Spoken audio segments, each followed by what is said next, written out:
اب مکے میں جو ہاشم کے رشتہ دار تھے ان تک ہاشم کے انتقال کی خبر تو پہنچ گئی، لیکن نکاح اور بچے کی خبر نہ پہنچ سکی۔ جو ہاشم کے پاس اپنے منصب تھے سقایا اور افادہ کے، یہ ان کے بھائی مطلب کو مل گئے۔ اسی میں 10-12 سال گزر گئے۔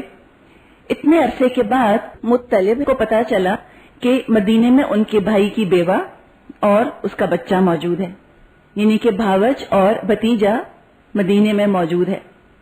جو پہلے ہم نے ڈسکس کیا تھا کہ ان کے اندر خاندان سے محبت ٹھکی ہوئی تھی، انگرین تھی ان کے اندر، تو یہ ہو نہیں سکتا تھا کہ کسی کو یہ پتا چل جائے کہ میرے خاندان کا کوئی فرد موجود ہے اور وہ اس سے ملاقات کرنا نہ چاہے۔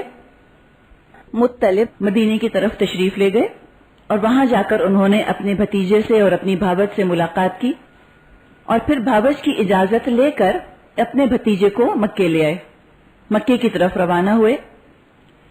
ایک اونٹ تھا، ایک سواری تھی، آگے یہ مطلب بیٹھے ہوئے تھے اور پیچھے انہوں نے اپنے بھتیجے شیبہ کو بٹھا لیا۔ جب مکے میں داخل ہوئے تو وہاں لوگوں نے کہا کہ اوہو مطلب تو غلام لے آئے اپنے لیے، یہ عبد المطلب ہے۔ بعد میں پتا چلا کہ نہیں، یہ غلام تو نہیں ہے لیکن بھتیجا ہے، شیبہ نام ہے۔ عبد المطلب اتنا مشہور ہوا کہ لوگ شیبہ نام بھول گئے، شیبہ کے بجائے اس لڑکے کا نام عبد المطلب پڑ گیا، اور یہی نبی اکرم صلی اللہ علیہ وسلم کے دادا تھے۔ جب مطلب کا انتقال ہوا تو سارے اختیارات عبد المطلب کے پاس آ گئے۔ عبد المطلب خود انتہائی غیر معمولی شخص تھے، ان کی شخصیت کے اندر ایک بڑا روب تھا، بہت وجیح، بہت اچھی شکل کے انسان، شخصیت بھی بہت خوبصورت، اور وہ تمام جو اعلیٰ اخلاقی اوصاف، اعلیٰ اخلاقی اقدار ہو سکتی ہیں، وہ تمام کی تمام ان کے اندر موجود تھی۔ مکے والے اعلیٰ اخلاق کی قدر بہت کیا کرتے تھے، لہذا اپنی قوم میں اپنی صفات کی وجہ سے انہوں نے بہت عزت اور شرف حاصل کیا، قوم نے بھی ان سے بہت محبت کی اور ان کی بہت قدر کی۔ زمانہ اپنی چال چلتا رہا۔ ایک دن عبد المطلب نے خواب میں دیکھا کہ ان کو زمزم کا کنواں کھودنے کا حکم دیا جا رہا ہے۔ یاد ہے آپ لوگوں کو زمزم کا کنواں؟ وہ تو فل کر دیا گیا تھا، تو آپ تصور کر سکتے ہیں کہ مکے والوں کو کس دقت کا سامنا کرنا پڑ رہا ہوگا، نہ صرف مکے والوں کو بلکہ حاجیوں کو، خود اپنا پانی لے کر آتے ہوں گے، واللہ عالم کیا کرتے ہوں گے۔ تو اس طرح جو انہوں نے خواب دیکھا کہ وہ زمزم کا کنواں کھود رہے ہیں، یعنی کہ ان کی تاریخ میں یہ تو تھا کہ کنواں ہوتا تھا یہاں پر زمزم کے نام کا، اور اب نہیں ہے۔ تو بہت اہم ایک خواب تھا ان کا۔ نہ صرف یہ انہوں نے دیکھا کہ ان کو حکم دیا جا رہا ہے کہ تم کنواں کھودو، بلکہ ان کو جگہ بھی بتائی گئی کہ یہاں پر کنواں کھودو۔ انہوں نے وہاں اپنی کھدائی کا کام شروع کیا۔ جب یہ کام چلتا رہا تو قریش کے باقی لوگ بھی آ گئے اور انہوں نے مطالبہ کیا کہ ہم کو بھی اس کام میں شریک کرو، خیر اور برکت ہر ایک چاہتا ہے ہمارے حصے میں آئے۔ عبد المطلب کا اپنا کہنا یہ تھا کہ میں اس کام کے لیے مخصوص ہوں، کوئی اور اس میں شامل نہیں ہو سکتا۔ ایک ان کو ریلیجس اس کے اندر اوورچورز تو تھے نا، ظاہر ہے۔ تو انہوں نے کہا کہ میں نے جو خواب دیکھا تھا اس میں تو میں نے یہی دیکھا تھا کہ میں اکیلا یہ کنواں کھود رہا ہوں، ایک طرح کا ڈیوائن انسپریشن انہوں نے اس کو سمجھا، اور انہوں نے باقی لوگوں کو شریک کرنے سے انکار کر دیا۔ ہوتے ہوتے جھگڑا اتنا بڑھا کہ یوں لگنے لگ گیا کہ جنگ کی نوبت آ جائے گی۔ قریش کا قبیلہ سارے کا سارا ایک طرف اور عبد المطلب اکیلے تنہا ایک طرف۔ اس موقع پر انہوں نے اپنے رب سے نظر مانی کہ اللہ اگر تو مجھ کو 10 بیٹے دے گا تو میں ایک بیٹا تیرے نام پر قربان کروں گا۔ اس زمانے کے لوگ آج کی طرح اولاد سے گھبرایا نہیں کرتے تھے، وجہ یہ ہے کہ کوئی ان کے ہاں سوشل سیکیورٹی کا سسٹم نہیں تھا، کوئی ان کے ہاں پولیس ڈپارٹمنٹس نہیں تھے، تو اولاد ہی ان کی سوشل سیکیورٹی ہوتی تھی اور اولاد ہی ان کی محافظ ہوا کرتی تھی، اور ان کے ہاں جو اچھے اخلاق اور کچھ خوبیاں موجود تھی اس میں والدین کی اطاعت، عزت، فرما برداری بہت بڑی بات ہوا کرتی تھی۔ مشرکین میں بھی والدین کی عزت انگرین تھی، ان کی رچی بسی تھی ان کی اپنی فطرت کے اندر۔ خیر جھگڑا رفع دفع ہو گیا، اللہ نے ان کی دعا قبول کری اور ان کے 10 بیٹے ہوئے، 10 بیٹے اور 6 بیٹیاں۔ بیٹے بڑے ہوئے تو انہوں نے اپنے بیٹوں کو اپنی نظر سے آگاہ کیا، سارے بیٹوں نے بات مان لی. سب تیار ہو گئے کہ آپ کا اختیار ہے, ہم میں سے جس کو چاہیں آپ قربان کر دیجئے. اس لیے کہ ابھی ہم ڈسکس کر رہے تھے کہ ایک تو والدین کی فرما برداری نمبر 1, نمبر 2 ان کے ہاں وعدہ وفا کرنا ان کی روایات کا حصہ تھا. یہ نہیں ہو سکتا تھا کہ وہ کسی بات کا وعدہ کر لیں یا وہ کوئی نظر مان لیں اور پھر اس نظر کو پورا کرنے کا نہ سوچیں. لہذا عبد المطلب نے قسمت کے تیروں پر 10 بیٹوں کے نام لکھے. ڈیوائننگ ایروز ہوا کرتے تھے ان کے ہاں. ہر تیر پر انہوں نے ایک ایک بیٹے کا نام لکھا. اور حبل, یاد ہے آپ کو یہ حبل بت خانہ کعبہ میں لا کے رکھا گیا تھا, حبل کے مجاور کے حوالے کر دیے. مجاور کہتے ہیں وہ لوگ کہ جو بتوں کی خدمت کرتے ہیں یا نذرانے وغیرہ وصول کرتے ہیں, یا مجاور جن کے ذریعے سے ہو کر بت تک پہنچا جاتا ہے. تو حبل کے مجاور کے حوالے کر دیے. جب قرعہ نکلا, لاٹری نکلی, تو اس میں نام عبداللہ کا نکلا.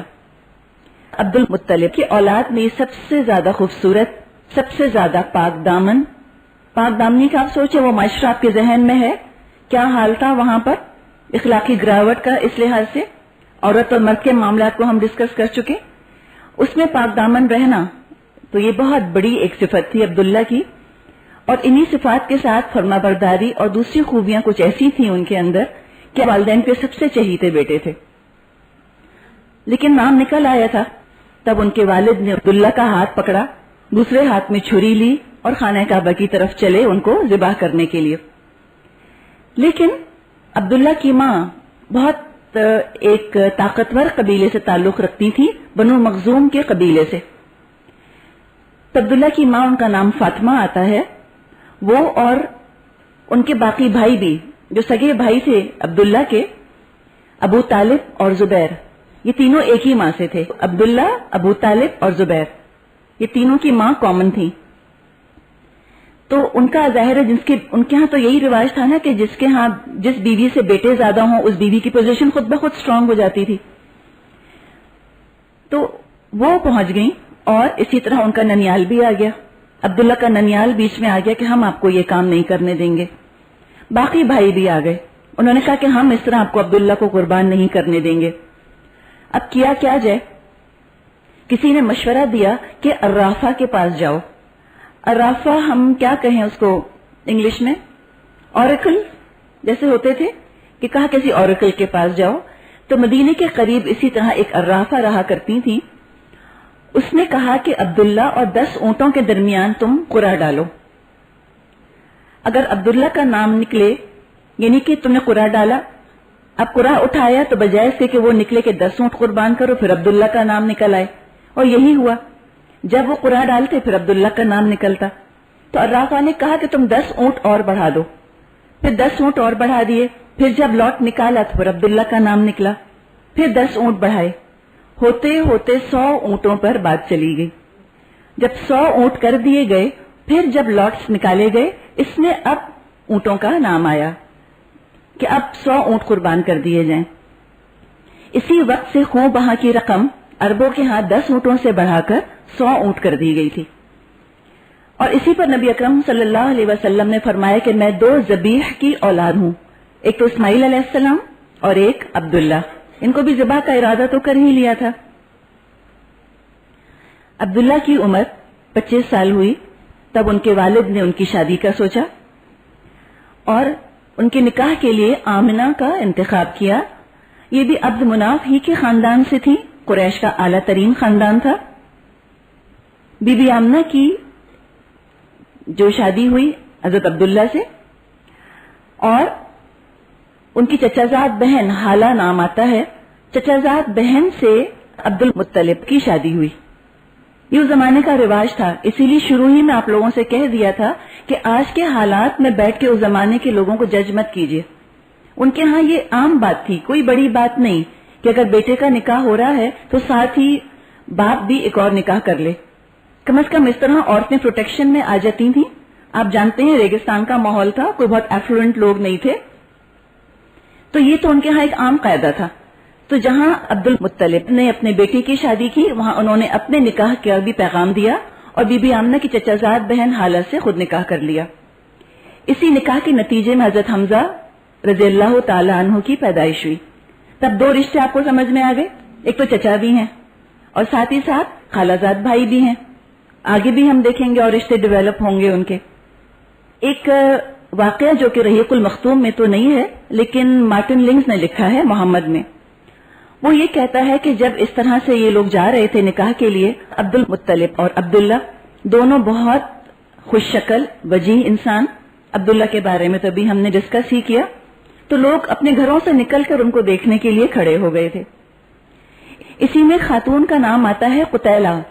یہ قتیلہ ورقہ بن نوفل کی بہن تھی. ورقہ بن نوفل کا ذکر آگے ہم دیکھیں گے. ورقہ بن نوفل بہت بڑے عالم تھے اپنے زمانے کے.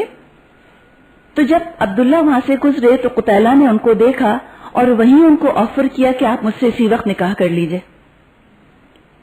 تو انہوں نے کہا کہ یہ ہو نہیں سکتا، میرے والد نے میری بات طے کر دی ہے، اب میں اپنی مرضی کا اس میں دخل نہیں دے سکتا اپنی مرضی سے. خیر عبداللہ گئے، ان کی رخصتی ہوئی، سارا معاملہ ان کا اپنی بیوی کے ساتھ ہو گیا. جب واپس آ رہے تھے تو پھر قتیلہ کھڑی تھیں. تو عبداللہ نے پوچھا، رک گئے ان کے پاس اور کہا کہ قتیلہ اب تم مجھ کو وہ آفر نہیں دے رہی جو تم نے پہلے دیا تھا. تو وہ کہنے لگی کہ مجھے اب آپ کی شکل پر وہ ایک روشنی نظر نہیں آ رہی. آپ سمجھ رہے ہیں نا بات کو، یعنی کہ وہ جو نطفہ تھا نبی اکرم صلی اللہ علیہ وسلم والا وہ تو پاس ہو گیا، اب تو بی بی آمنہ کے پاس چلا گیا. تو کہنے لگی کہ مجھے اب وہ روشنی نظر نہیں آتی آپ کے چہرے پر. اور یا تو وہ یہ سمجھی ہوں گی کہ شاید عبداللہ ہی آخری نبی ہیں جن کی شکل کے اوپر وہ خاص چمک ہے اور خاص نور ہے، اسی لیے انہوں نے کہا ہوگا. لیکن جب انہوں نے یہ معاملہ دیکھا کہ اب وہ نور نہیں ہے تب ان کی بات سمجھ میں آ گئی کہ اپنی بیوی کے ساتھ جو ان کا معاملہ ہوا تو اب وہ چیز جو ہے وہ بی بی آمنہ کے نصیب میں چلی گئی. بہرحال شادی کے کچھ عرصے بعد عبداللہ تجارت کی غرض سے مدینے کی طرف گئے اور وہاں پر ان کا انتقال ہو گیا. بی بی آمنہ حمل سے تھی. عبداللہ نے وراثت میں 5 اونٹ، 1 بکریوں کا ریوڑ اور 1 حبشی لونڈی وراثت میں چھوڑی. اس حبشی لونڈی کا نام برکت تھا اور ان کا لقب ام ایمن تھا. بہت مشہور ہستی ہیں، کنیت ان کی ام ایمن تھی. اور یہی ام ایمن ہے کہ جنہوں نے نبی اکرم صلی اللہ علیہ وسلم کو گود کھلایا. بہت خوش قسمت خاتون کہ ایک رسول کو گود بھی کھلایا اور اتنی اللہ نے ان کو عمر دی کہ پھر وہ ایمان بھی لائیں ان کی رسالت پر. 9 ربیع الاول یا 12 ربیع الاول، تاریخ کے اندر کافی اختلاف پایا جاتا ہے. بہرحال انہی میں سے ربیع الاول ہی کے کسی مہینے میں، اور بعض روایات میں مہینے کا بھی اختلاف آتا ہے. یہ بھی نہیں کہا جاتا کہ ربیع الاول ہی کا مہینہ تھا یا اس کے علاوہ کوئی اور مہینہ. پیر کے دن موسم بہار میں نبی اکرم صلی اللہ علیہ وسلم کی ولادت ہوئی. شاید ہم کو اس بات پر حیرت ہو کہ اتنا اہم واقعہ اور کیسے نہ لوگوں نے یاد رکھا. پھر آپ کو 1400 سال پہلے مکہ پہنچنا ہوگا. وجہ اس کی یہ ہے کہ ان کے ہاں تاریخ پیدائش اور موت کی تاریخیں یاد رکھنے کا کوئی رواج نہیں تھا، کوئی اہمیت نہیں تھی اس چیز کی. تو جب اہمیت نہیں تھی تو کیوں یاد رکھتے؟ آج تک بھی عرب کے بہت سے علاقوں کے اندر ان چیزوں کی اہمیت نہیں ہے، لیکن چونکہ اب پیپر ورک وغیرہ کے لیے یہ ڈیٹس چاہیے ہوتی ہیں تو اب اہتمام کرتے ہوں گے اس چیز کا. بہرحال اس زمانے میں کوئی امپورٹنس نہیں تھی کہ کوئی کب پیدا ہوا. آپ پیدا ہوئے. عبد الرحمن بن عوف رضی اللہ تعالی عنہ کی والدہ شفا، انہوں نے دایا کا